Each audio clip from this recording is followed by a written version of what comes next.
Assalamualaikum warahmatullahi wabarakatuh.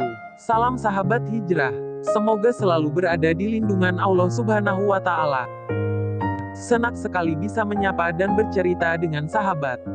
Tanpa panjang lebar, kali ini pemuda hijrah akan memulai cerita di halaman pertama dengan judul "Dua Cara Iblis yang Bisa Mencelakakan Manusia".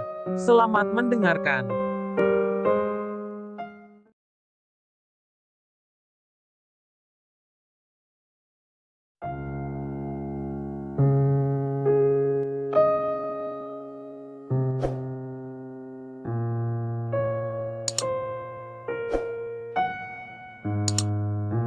Suatu hari ketika Nabi Nuh alaihi salam menaiki kapalnya, ia melihat seorang laki-laki tua yang tidak dikenalnya.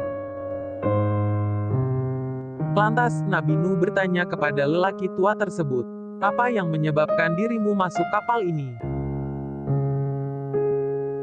Lelaki tua itu menjawab, "Aku masuk ke kapal ini agar aku dapat mempengaruhi hati pengikutmu, supaya hati mereka bersamaku, dan akan tetapi badan mereka bersama engkau."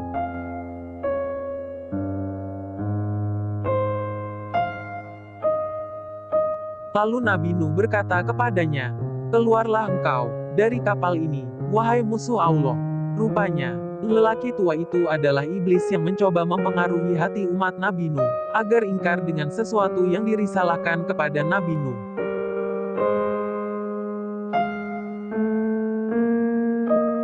Iblis itu kemudian berkata, "Ada 5 hal yang lazimnya aku gunakan untuk mencelakakan manusia. Aku akan memberitahukan 3 halnya itu dan aku rahasiakan 2 hal lainnya." Maka Allah berfirman kepada Nabi Nuh alaihi salam, "Sesungguhnya engkau tidak memerlukan yang 3 hal itu. Perintahlah ia iblis untuk memberitahukan kepada engkau 2 hal saja." Nabi Nuh pun memerintahkan iblis itu agar menyebutkan 2 hal saja.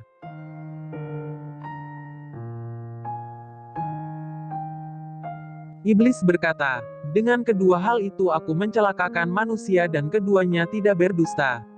Kedua hal itu ialah hasad dan sifat tamak. Karena sifat hasad, aku dilaknat oleh Allah dan dijadikannya aku setan yang terkutuk. Dan karena sifat tamak, aku memperbolehkan kepada Adam seluruh apapun yang ada di surga.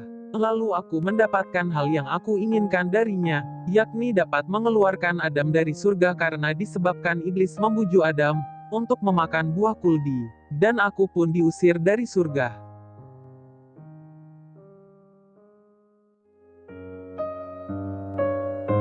Dari kisah di atas dapat kita ambil pelajaran, bahwasanya 2 senjata utama iblis yang digunakan untuk mencelakakan manusia, yakni menimbulkan dalam diri manusia, sifat hasad atau dengki dan tamak, serakah. Sifat hasad merupakan bentuk pengingkaran akan ketentuan dan ketetapan Allah, yang telah menetapkan takdir setiap makhluknya. Maka, orang yang memiliki sifat hasad akan bersikap tidak senang atas kenikmatan yang Allah karuniakan kepada seseorang. Dikatakan menurut sebagai ulama hikmah, sifat hasad, dengki, merupakan sifat tercela pertama yang ada dalam diri seorang makhluk. Sedangkan sifat tamak merupakan ambisi untuk mendapatkan segala hal yang diinginkannya dengan berbagai cara apapun, ia tidak mempedulikan apakah dengan caranya tersebut dapat mendatangkan rahmat Allah atau justru mengundang amarahnya. Tamak atau rakus banyak menyebabkan seorang hamba terjerumus kepada hal-hal yang dimurkai oleh Allah Ta'ala. Namrud, Firaun, dan Korun merupakan contoh orang-orang yang tamak, rakus akan kekuasaan maupun rakus akan harta. Sifat hasad dan tamak merupakan hasil dari tidak bersyukurnya seorang hamba atas nikmat dari Allah Ta'ala. Manusia yang memiliki sifat hasad dan tamak akan selalu memandang segala nikmat dari Allah terhadap dirinya adalah sesuatu hal yang remeh. Sedangkan ia memandang atas karunia dan nikmat dari Allah terhadap orang lain adalah sesuatu hal yang agung.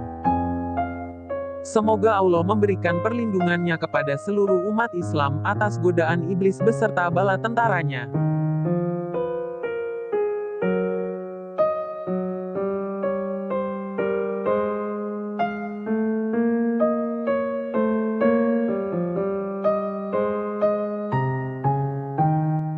Terima kasih atas segala waktu dan perhatiannya.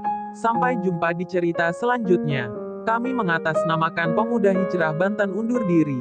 Assalamualaikum warahmatullahi wabarakatuh.